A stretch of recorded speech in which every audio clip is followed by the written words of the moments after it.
We get dirty, and the world stays clean. That's the mission.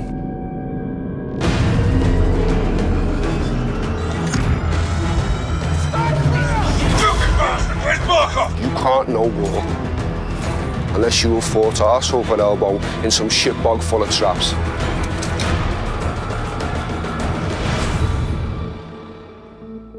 For modern warfare, expectations are so high that coming in and reimagining it from the top to the bottom is humbling, to say the least. I'm Taylor Kurosaki, the studio narrative director at Infinity Ward. Now, it's my job to make sure this game is everything the fans expect, and hopefully a lot more. Today, I have an opportunity to sit down and chat with someone who has a similar challenge and responsibility, and that is Barry Sloane, the guy that's bringing to life one of the most beloved characters in the Call of Duty series. Thanks for being here. Of course, mate. It's a pleasure. What was it like for you to be put into this role, and how does that relate to your experiences of playing Call of Duty in the past?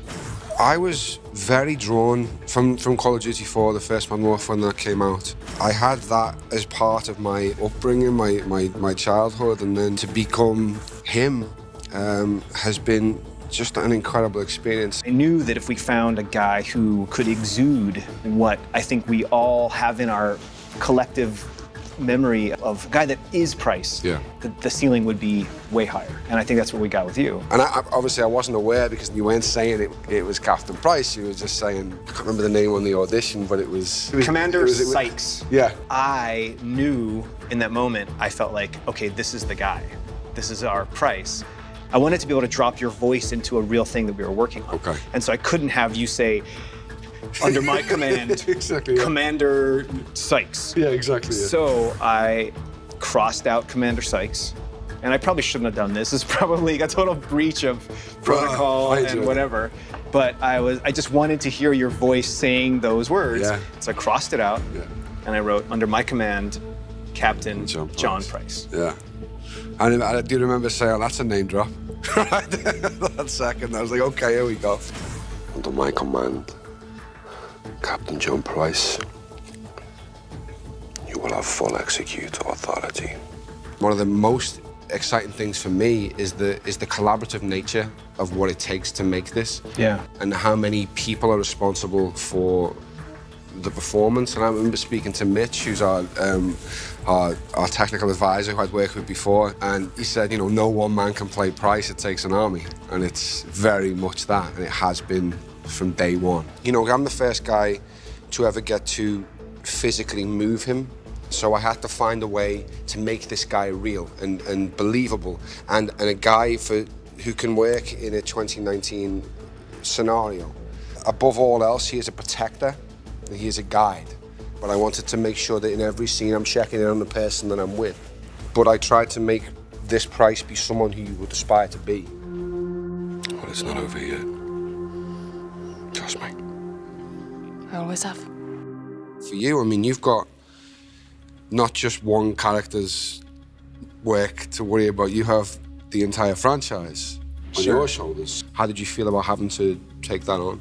Our goal was to make a game that gave all those feelings that we've had playing the original series, because we have to not just exceed the expectations of what those other games were, we have to exceed the expectations of what your memories were of playing those games. Nostalgia's a tough battle. Yeah. We didn't want it to just be another one. We didn't want it to just be, it's close enough to the original games. A bunch of the original guys that made Modern Warfare heard that we were working on it, and they were like, I want to be part of that. So we got an infusion of the original blood, and so I think we were prepared to take on this huge undertaking and this huge honor. As someone who is a fan of gaming, who plays, although I'm filming it, I'm still not part of the process of making them. You've taken what was the acceptable level in this genre and put it somewhere that people are now going to have to try and get close to, because it's blown my mind what I've seen. I didn't expect it to look as incredible as it does. It's really, really special. When can you breathe? We just did. So let's talk about embodying the man, yeah, right? Being on the PCAP stage, making a TV show or a film versus making a game, and what that experience means to you. There's much more parallels to theatre and video game because you're being asked to dispel belief in a similar way. You know what I mean? It's that you know you're going into a make-believe world quite clearly. You're separated from it, but your brain allows you to believe aspects are real. You can almost touch it these days with the way video games look, and so that aspect of bringing your audience to you it feels like theatre to me in that sense as well, and certainly the way we film it, because you know when you're on a film set or a TV set, you know, like now I can look at the camera, I can speak to the operator, and I can know, okay, this is probably a tight shot. Hopefully I'm getting it right somewhere around here to about here. I know I've got about this much space, and then my frame cuts off. So I can manage my shot or my performance for that particular shot. But when we shoot PCAP, we have the whole room. Yeah. And I don't know what point you're going to come in for the close-up of Price in here, or when you're going to need to be super wide to get the feel of the scenes. You have to be on the whole time. You have to know the man or the woman that you're playing and be in there, locked in the whole time, because it could be on you when you don't expect it. Like Jeff will be there with the camera making the shots, but that's not necessarily the shot. Yeah. You can't play to that camera because it's not there, so it's like you have to just let him direct you through, but not react to the camera being there. We're all just pawns in this. You speak for yourself. Talk about the training you went through with Mitch. It was tough, man. Mitch and Steve, they both served in the SEAL teams, and their way of educating actors is to literally drop you into the most realistic version that is possible. A lot of my technique is from him.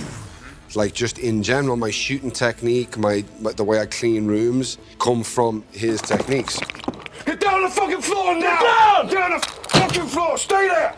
I mean, the war genre in general, it's a source of pressure. Yeah.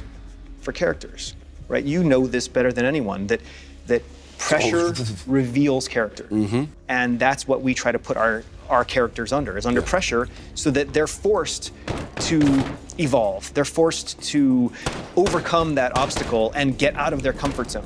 And so for us as creators to work in that genre, that's part of making Call of Duty, and to not only empathize with characters who are put under pressure and have to reveal their true nature, and to be forced to make those kinds of choices, and to do the thing that Mitch and Steve and those guys always say, which is to operate perfectly in an imperfect situation. But now you go, here's the controller. Yeah, now you try. Good luck. Yeah. It's been an honor working with you, man, and I hope we get to keep working together in the future. That's it, mate, absolutely. Yeah. Where do we draw the line, sir? You draw the line wherever you need it, Sergeant.